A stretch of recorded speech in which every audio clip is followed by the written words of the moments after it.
ለኛ እንግዳ አስገራሚ አልፎ ተርፎም አስደንጋጭ ልማዶች እና ወጎች በሌላ አካባቢ እጅግ አስፈላጊ ለሆኑ ዓላማዎች የሚውሉ ሆኖ እናገኛቸዋለን።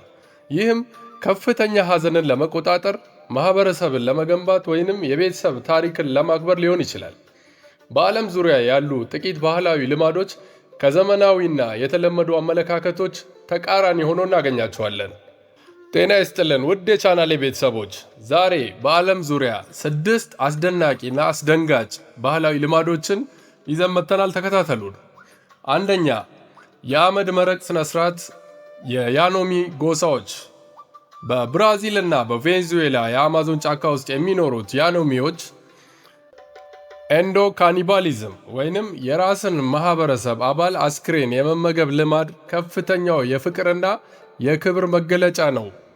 እነሱ እንደሚያምኑት ሞት ተፈጥሯዊ ክስተት ሳይሆን በተቀናቃኝ ጠንቋይ በተላከ ክፉ መንፈስ የሚመጣ ነው። የሟቹ ነፍስ ዘላለማዊ ሰላም እንድታገኝና በጎሳ ውስጥ መኖሯን እንድትቀጥል ለማድረግ አስክሬኑ ይቃጠላል።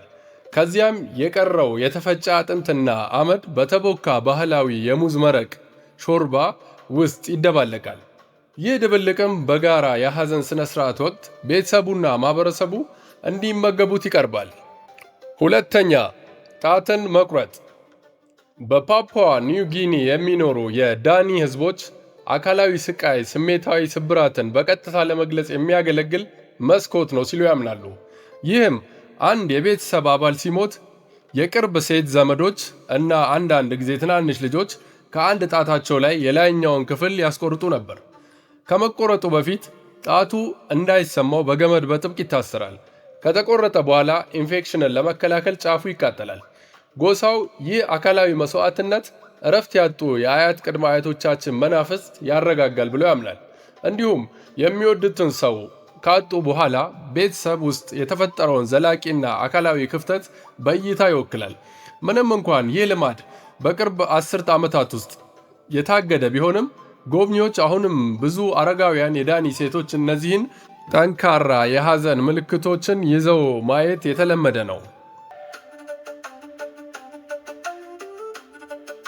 ሶስተኛ፣ ከሟች ጋር መኖር።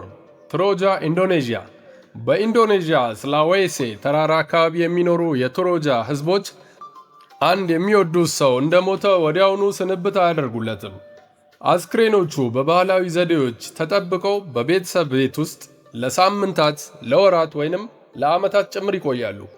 የቤተሰብ አባላት ከሟቹ ጋር ይነጋገራሉ፣ በየቀኑ ምግብና ሲጋራ ያቀርቡላቸዋል። እንዲሁም ልክ እንደተኛ ወይም እንደታመመ ሰው አድርገውም ያነጋግሯቸዋል። የዚህንም ምክንያት ስንመለከት የቀብር ስነ ስርዓቶች ግዙፍና ውድ የሆኑ የማህበረሰብ በዓላት ናቸው። ቤተሰቦች ተገቢውን ስንብት ለማድረግ አቅማቸው እስኪፈቅድ ድረስ የሚወዷቸውን ሰዎች በቅርብ ያቆያሉ። ከዓመታት በኋላም ቢሆን ማነኔ በሚባል ስነ ስርዓት አስክሬኑን አውጥተው ያጸዱታል፣ አዲስ ልብስ ያለብሱታል እና ከአያት ቅድመ አያቶቻቸው ጋር ያላቸውን ግንኙነት ለማቀጣጠል በመንደሩ ውስጥ ያስጎበኙታል። አራተኛ፣ ከአያት ቅድመ አያቶች ጋር መራመድ።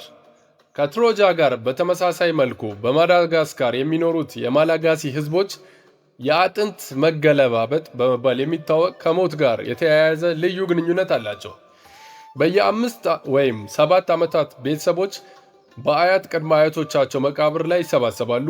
የሚወዷቸውን ሰዎች አስክሬን አውጥተው በአዲስ ጨርቅ በጥንቃቄ ይጠቀልላሉ እና በህዝቡ መካከል ተሸክመው ይንቀሳቀሳሉ።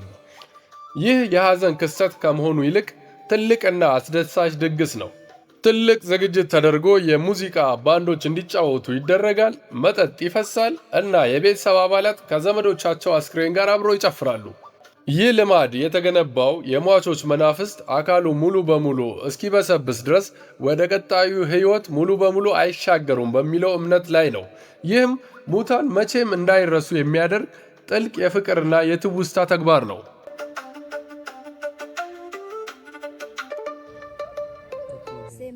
አምስተኛ፣ ከፍተኛው የስቃይ ፈተና ወይንም የጥይት ጉንዳኖች ቡሌት አንትስ ጓንት።